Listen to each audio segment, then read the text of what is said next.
What it do? What it do? What's up? Is that the cool terminology now? Yeah, you just say what it do. That's like a welcoming.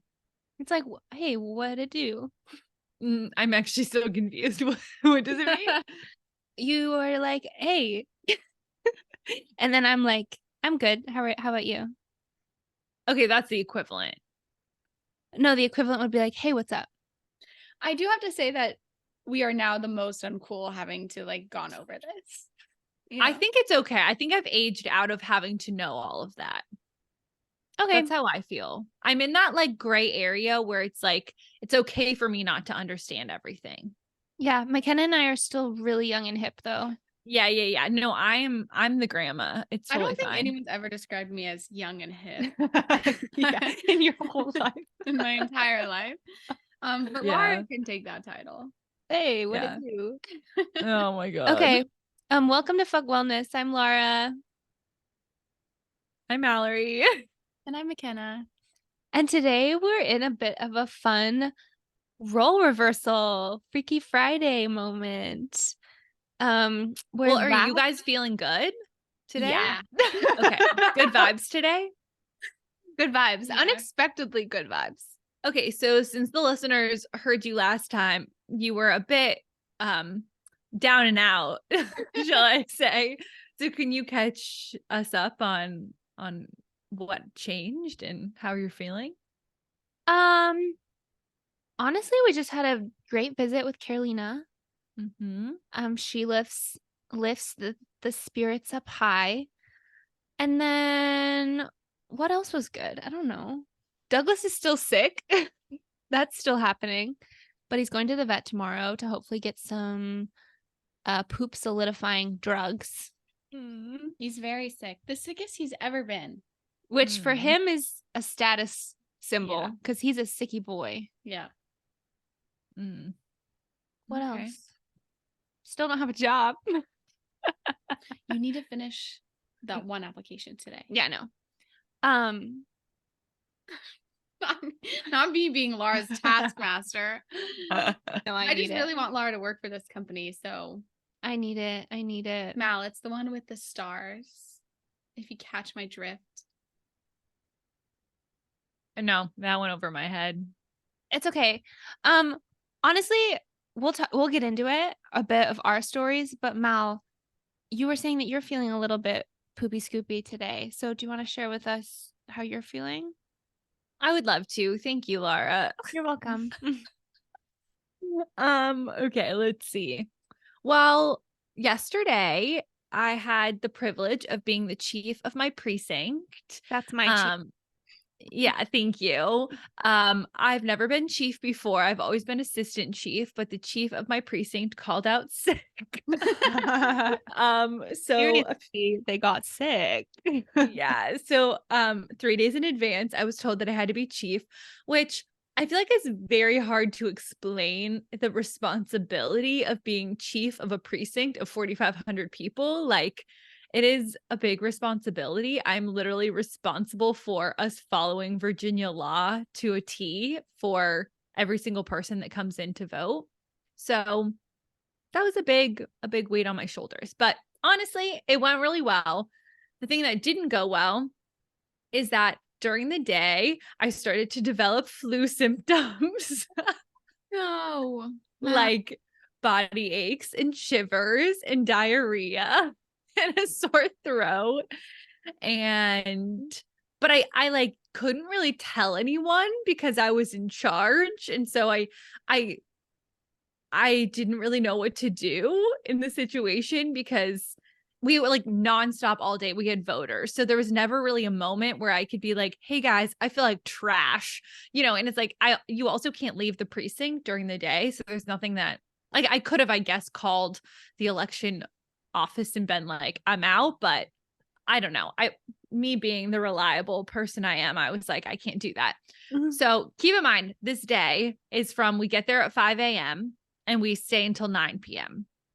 And so I would say the symptoms started getting noticeably bad at 2 or 3 p.m., which is just about your a little bit over halfway mark. And so the rest of the day I was like texting Ryan and I was like, I'm not okay. Like, I'm really not doing well. Got home literally shivering so hard, like could not function. Took a COVID test, didn't have COVID. I was pretty sure I didn't because I felt like I had like a stomach bug, but I wanted to check and I did not have COVID.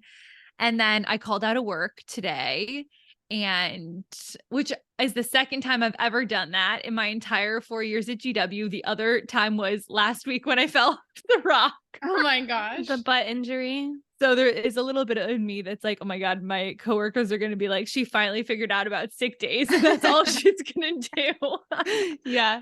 But yeah, I felt better today. I still feel like I have the flu, but it's much more muted today, but I'm pretty exhausted for sure. I was thinking about McKenna because every time I would think about doing work or like doing some sort of movement or, not resting, I would literally get a wave of diarrhea. And it was like my body giving me this feedback of like, sit the fuck down.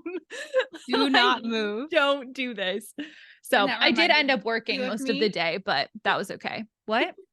And that every time you had that wave of diarrhea, You said, thought, McKenna. Well, I was just like, how intuitive of me that literally my body is giving me the most visceral, clear feedback. True. So anyway, I'm feeling, still a bit ill, but definitely better. And then, the other piece of information that is relevant to this is Ryan and I found out today that our car needs $6,600 of work in order to pass state inspections.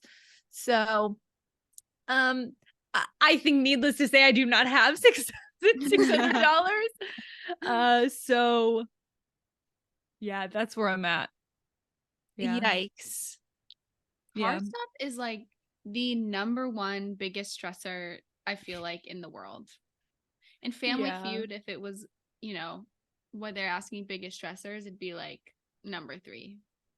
Yeah, I will say Ryan is catastrophizing in the other room as we speak. He is spiraling. About car stuff or about life? No, car stuff. Very specifically car stuff. I'm just glad he's not spiraling about fits. I feel like, I'd rather have him catastrophize about the car than fits. Ay, ay, ay. So yeah, I'm not feeling physically great. And also I'm like a little concerned about the longevity of my ability to move around the city, but it's okay. Well, I wish we had $6,000 to give you. Literally in my mind, I'm like, well, I don't have any money to give you, but I could become a mechanic. What if that is my next job? And then we can help.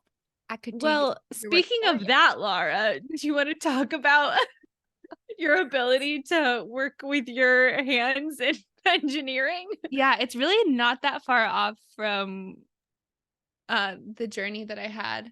I keep thinking that that's my friend who's jogging outside.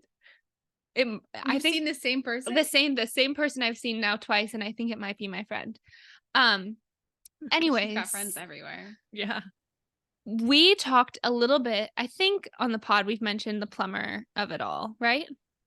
I feel like you're gonna have to be more specific, but yeah, we've talked about it. Do you remember when we tried to become plumbers? Well, here's the update. I went to do my physical test today. Because you passed the first round, right? I passed the test. And the test, it's like 3 levels. Test, physical test, interview, hire, supposedly. But honestly, this whole organization is kind of because I was watching some video about how the hiring works. You can get like hired between like 12 to 14 months post, like, I don't know, application. And I was like, no, girlies, like I need a job now. So it probably wouldn't even have ever worked out. But for the bit, I was like, invested. Maybe we're becoming plumbers and maybe we'll have like a business one day of like Lara and Makena plumbing. So also really, really weird for me. I'm wearing jeans right now. You can see. These are my plumbing jeans. I've decided I put them on because I was going to go do this physical test. And you know, when you're like, this doesn't feel like me. That's kind of been the vibe this whole time. But again, I was like, for the bit, for the plot. Lara put on her plumber costume. My plumber, take the yeah. plumber test. I said, McKenna, look at me. I'm dressing up as a plumber today. So basically, I went to go take this test. Had to drive to Oakland. Fuck, I didn't give you. I don't think non-SF people will have any idea what that means, but will it not bill to the new fast track? Hopefully. Okay, we're gonna pray that it'll bill to Ken's fast track. No, I feel like people know that the drive to SF to Oakland is like whatever. It's a journey. You just have to cross the bridge. You just have to go on a bridge, and then there's like, this is also my first time driving in the city because when I was here before with my dad, and then I was here with McKenna, and I'm like passenger princess to the max with every person. So first time driving the city, pretty stressful, but whatever. Get to my testing site, show up, all men. I'm assuming. All male presenting people were sitting down ready to take the test at my time, at my slot, whatever. So I go and I sit down, and I've like filled out this sheet, and I have my little scorecard. So there's 5 tasks that you have to do for your physical test. And you can see the first test happening. And the first test is basically, there are 2 wooden pallets. On one pallet, there are 8 bags of cement. And each bag of cement is like 40, 50 pounds. Like, I'm pretty sure it's like 45 pounds each. And you had to pick up each bag of cement and arrange it in the same like arrangement that you found it on the first pallet on like another pallet, like 10 feet away. I'm like getting out of breath thinking about it again. Like, to be a fly on the wall here. Oh my God. I would love to watch this. I'm getting ahead of myself, but I was dying doing this task. And then in the same task, you then have to, without resting, go over to this other pallet and pick up like this metal piece of machinery that I'm pretty sure was like 50-ish pounds, and then bring it over, like carry it over to a different pallet, like 10 feet away, whatever. So the way that we were set up is like each person would like we were in a line, and you would get called up to like go start the circuit of the 5 tasks. So we could see people doing the first task, which was the cement bag one. But then everyone, once they passed that, they would go around the corner and they would go to this other task.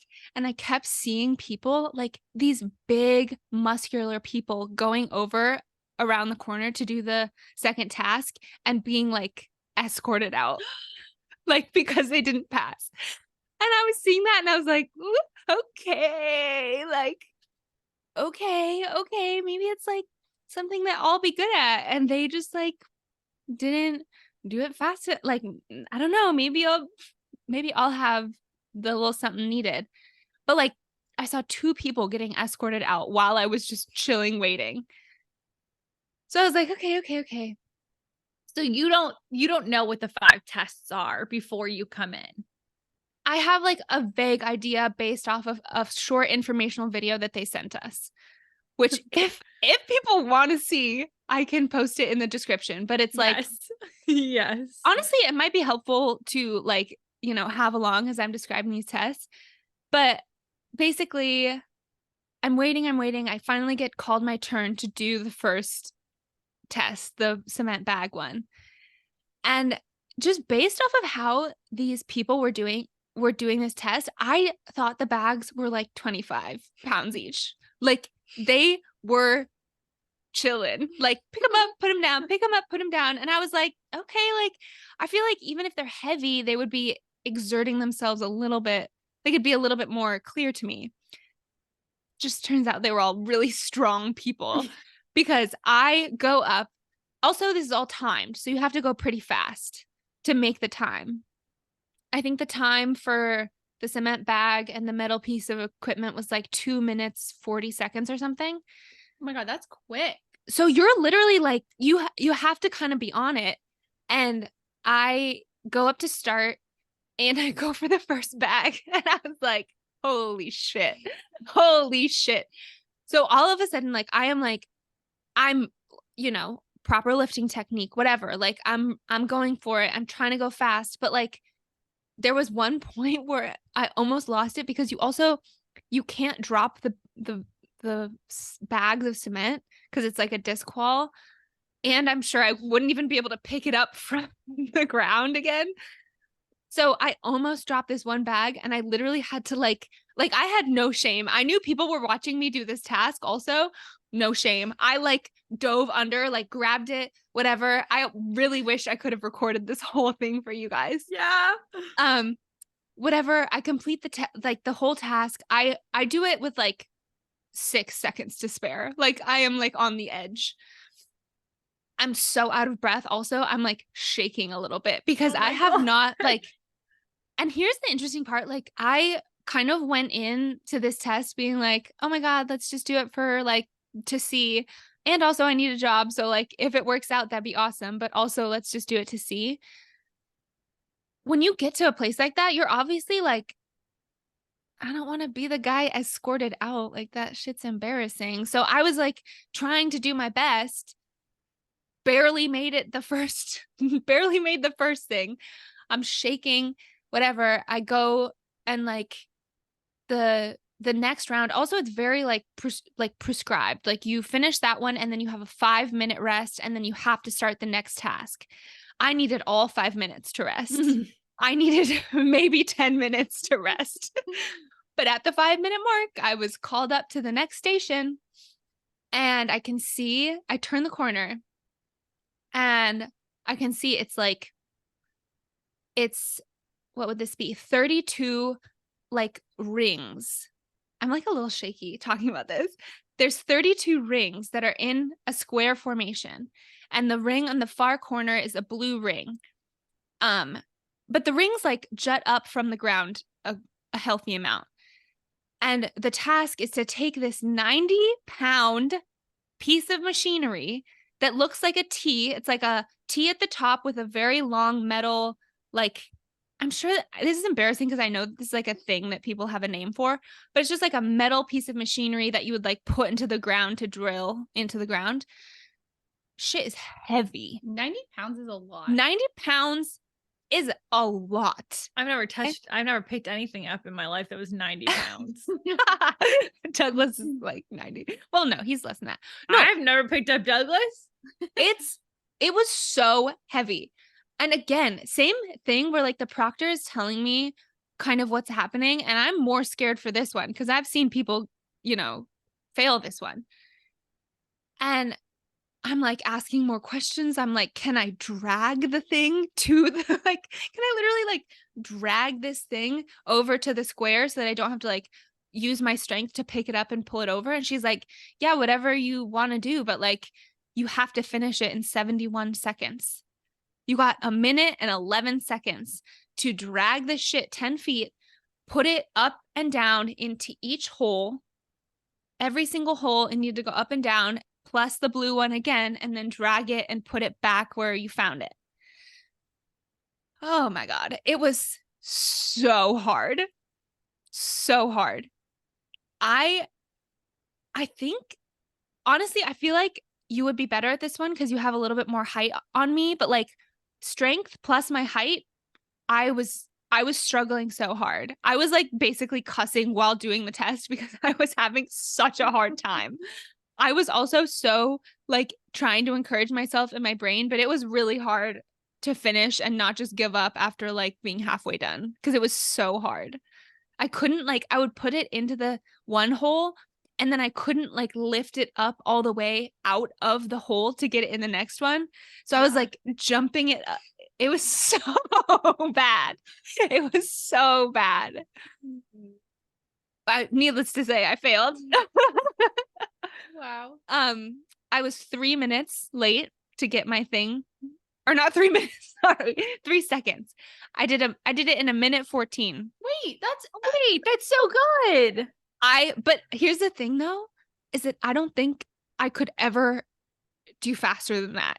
I was giving it my whole body. Like, oh my God, it was so hard. And at the end, the proctor was like, good job, girl. And I was like, I like saying like, holy fuck, because it was so hard. And obviously you're not supposed to do that in front of like people you're trying to be employed with. But I feel like in this sense, it's forgivable. Yeah. And she was like, great work. You tried so hard. I was like, I really did. I really did. And the thing is, I had seen other people not finish, like give up and then have to have some other guy come over and bring it back. So I was like, at least I finished. Feel good about that. Wait, they did. Quick question. Are the times the same for everyone? It's across the board. Across the board. Same. Okay. Yeah.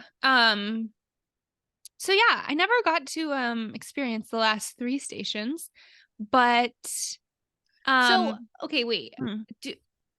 I guess I'm curious how these tests are directly related to being a plumber. I don't know.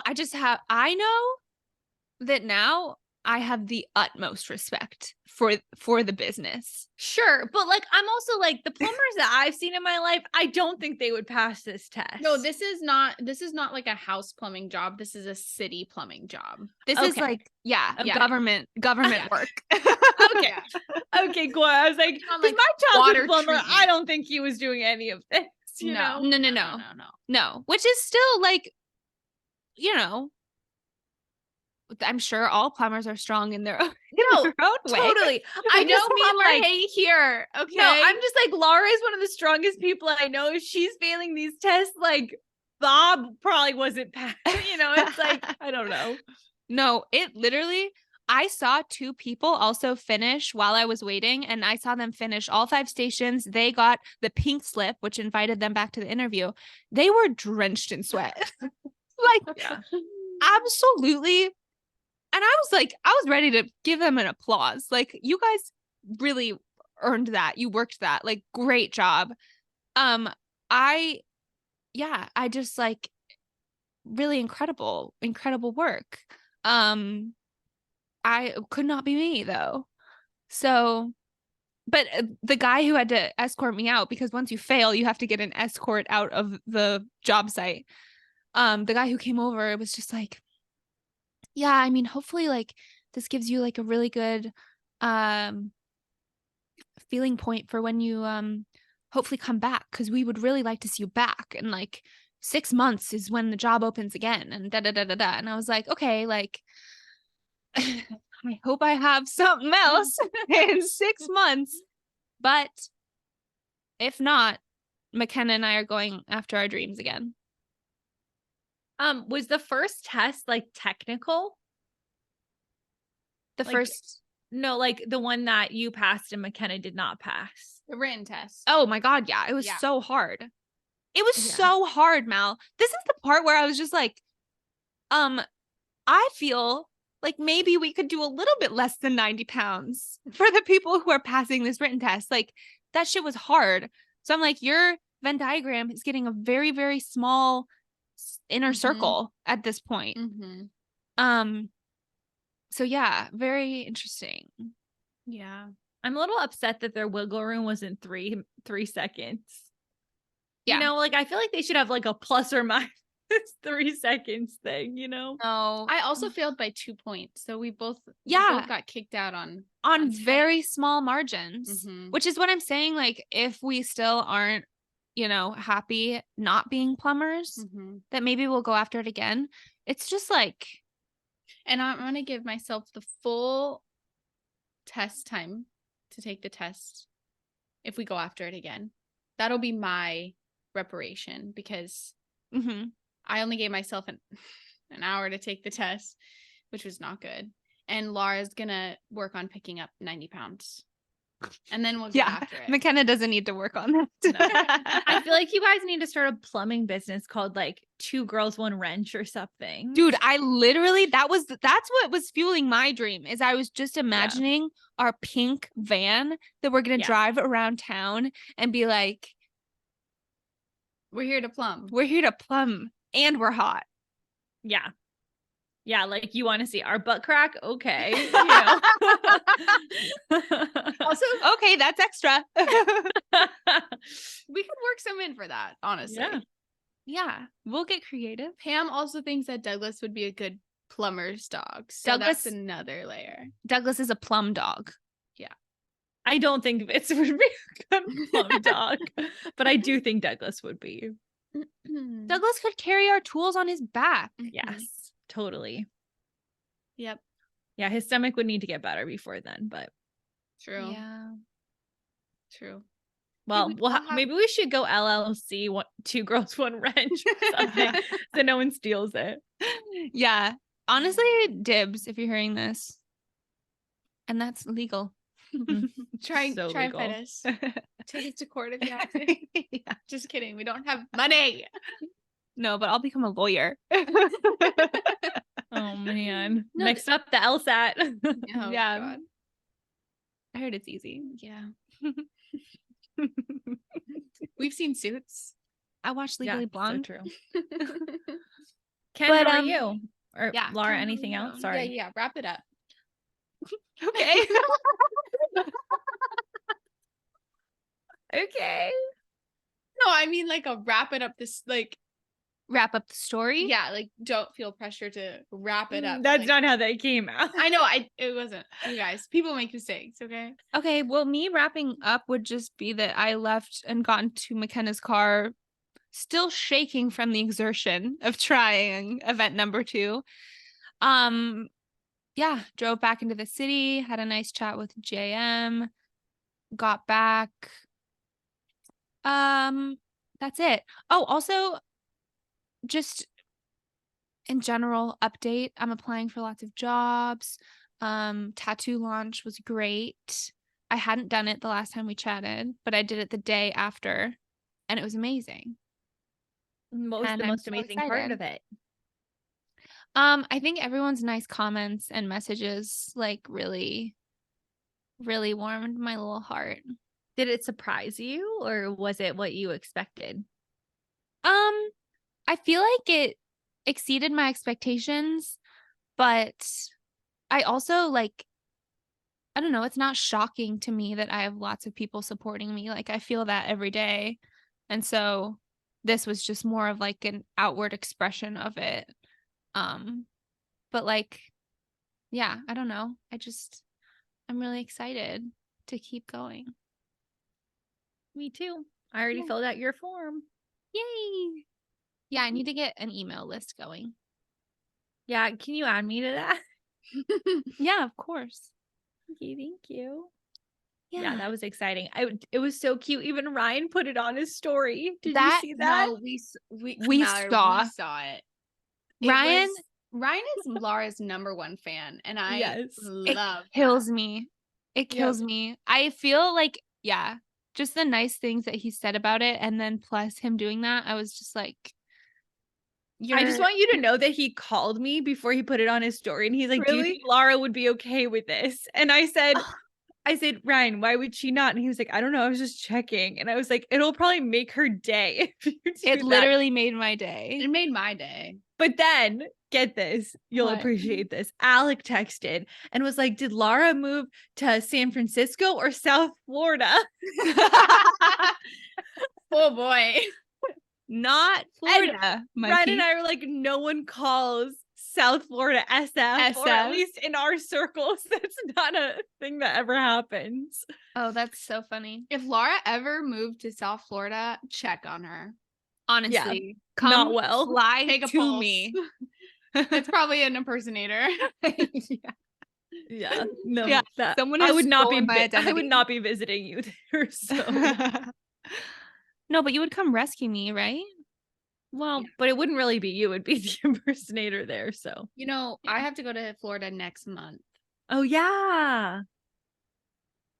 I forgot. Well, we kind of told you to go, right?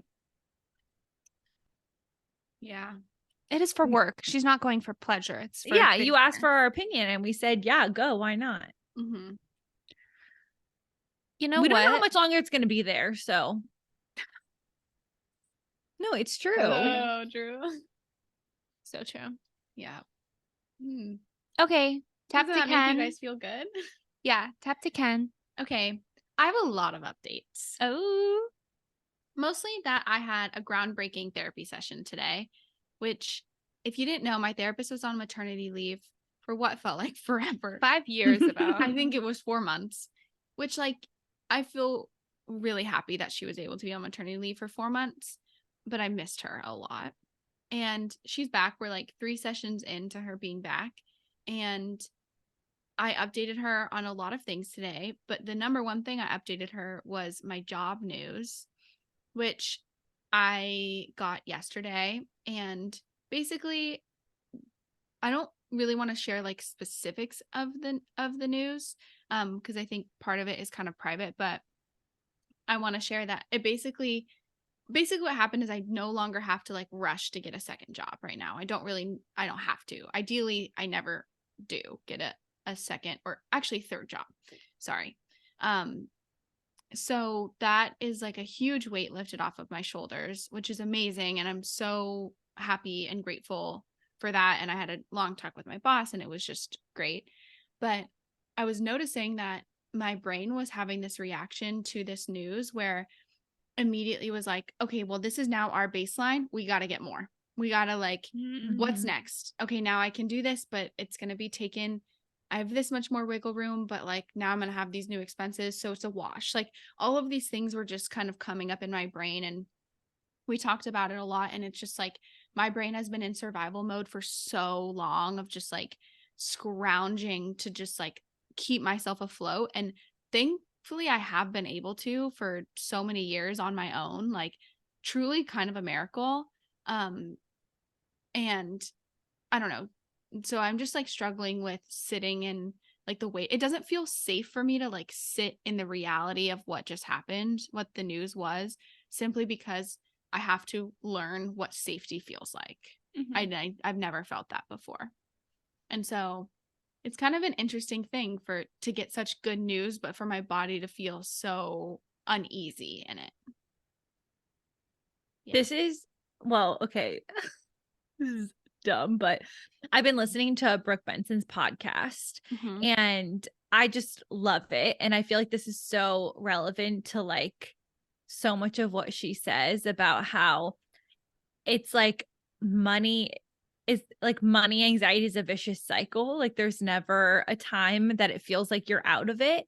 And I totally empathize with how you feel, Ken, because I feel like I've had the same feelings of any time, you know, my money situation changes in a positive way. It's like I immediately come up with reasons that it's not enough or that it, you know, isn't really very good. And so it just feels like you're never out of the hole, even if that's like more a perspective than anything. Yeah. Yeah.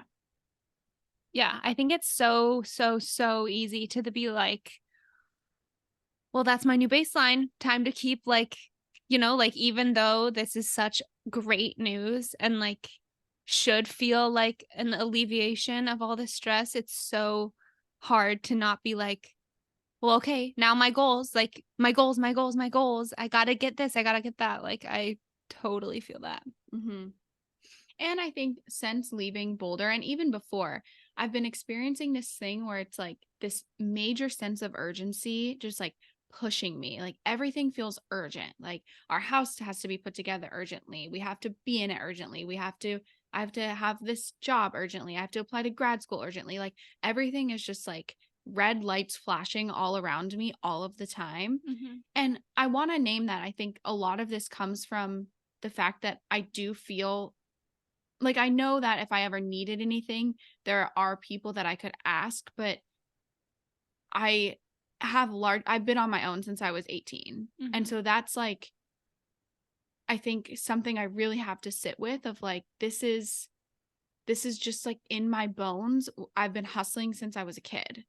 And that's a hard thing your brain can't be like, just relax. Like, just, it's fine. Like it takes so long to unlearn that behavior. And I talked a little bit with my therapist about how I have this part of me that deeply wants financial security, and then this other part that deeply wants to make a big impact on the world. And they're just constantly at war with each other. And it's making my brain feel like this cluttered battleground, like these two main pillars of who I am just fighting all of the time, 24/7.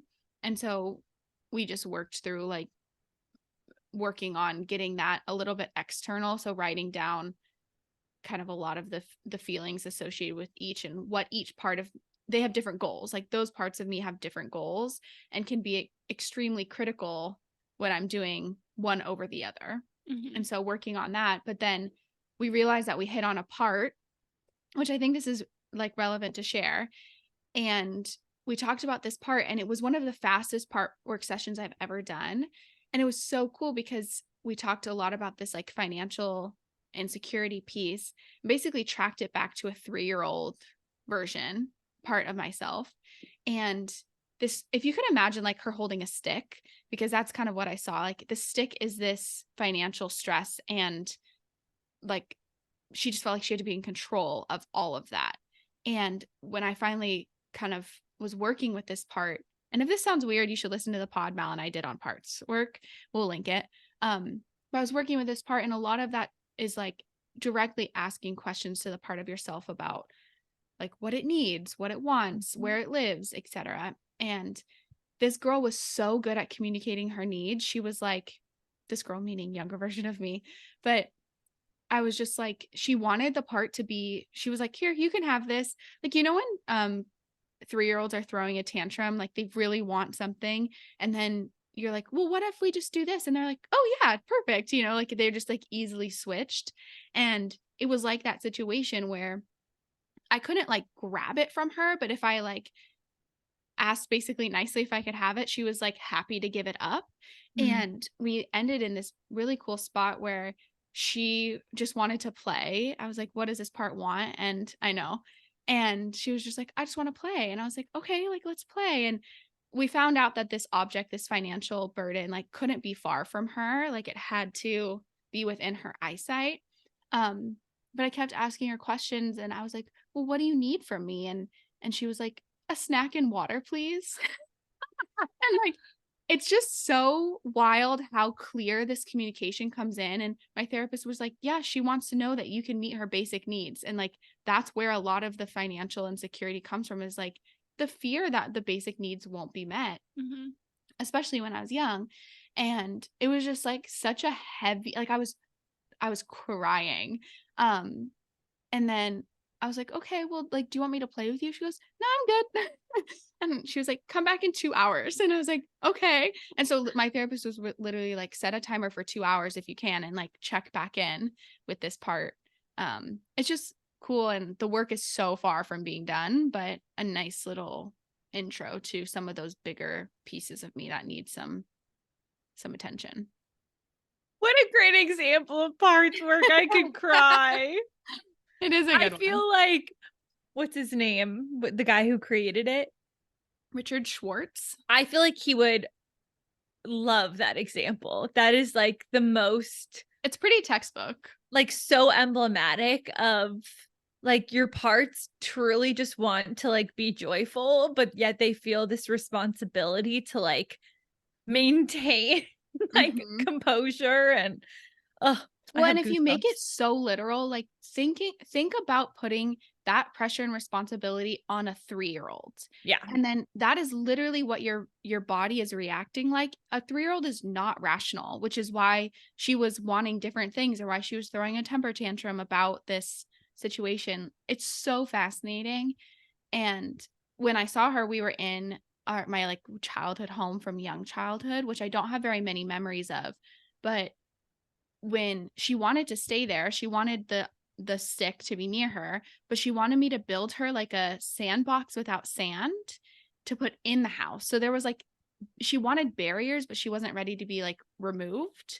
So I just thought it was a really interesting thing, and like how easily having your therapist also walk you through that, and her being like, okay, like just let's get like take some time and get her some water and a snack. And like it sounds so silly, but like that is literally healing you. Did you check in after 2 hours? Yeah. And that was good too. Nice. How is she doing? She's doing pretty good. I know. I could literally cry about this right now. No, I know, it's a good example. And then we went into more stuff later, and I've never seen my therapist. I don't want to get into it now. We can talk about it when I've processed a little bit more, but this other new thing is kind of coming up into my life, and I gave my therapist some examples, and she's never been like ASAP, we kind of need to look at that. And this time she was like, ASAP, we need to dig into that. And so I was like, oh, that's so good. It centers around my issues with intimacy. Oh yeah. Yeah. So that's just so like exciting. a really light, small, little teeny topic. Yeah. Easy peasy. So those are my updates. The only other update that I have actually is and I'm not ready to put my full weight behind this, but for a long time I followed, and I talked about her on the podcast, this woman named Sadie. And she recently has a podcast, which is just like fun. And I followed her since probably like 2014, and seen like a huge transformation in who she is as a person. And I just really like following along with her. I don't think we can ever back people like 100%, because there were like a couple things she said in the podcast where I was like, I wish she didn't use that term, something like that. But I really enjoyed listening to a couple of her podcasts that laid out her like life history. And it just did a really good job at reminding me that like we have time. Like there's that sense of urgency that I was feeling, like it's kind of just self-imposed or imposed by society. And I think it's important to remember that, and even though it's cheesy, we are kind of on the timeline that is best for us. And just remembering that and trying not to like, I don't know, force something to happen. Like maintain your goals, like work towards them, whatever, but leaving room for just the acknowledgement that like you're where you need to be, I think is really powerful.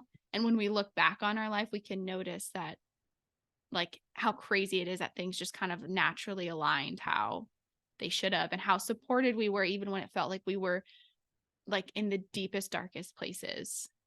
I think it's just an important reminder. And similar, my therapist today was like, when we were talking about money, she was like, McKenna, you have the rest of your career to make money. As I was talking about grad school, and she's like, there's no one telling you that you need to make the most amount of money in your career in the next 5 years. Like that could come later. Like, and to me, that was just like, I had a big reaction to her saying that. I was like, I don't like that you said that. And that's when we got into the part work, because it felt like she was talking to that 3-year-old. And then I was like having a non-rational reaction to her saying that to me, because it felt so threatening. So something to think about. There's so many little goodies here. Yeah. Okay, well, I want to be respectful of your time. Yes, we have to move the car. We are city girls. We have to move the car. South Florida ladies. South Florida for life. That is so funny. Don't say that, because I don't want to end up on, I don't know. Don't manifest it too hard. Yeah. Yeah. No, and all our love to Alex as well. That's a funny joke. Yeah. He'll never listen to this podcast, so don't worry. Nice. All right. Well, thank you guys for listening. Yeah. Thank you. Love you, Mo. Don't take the plumber test. Okay. Bye.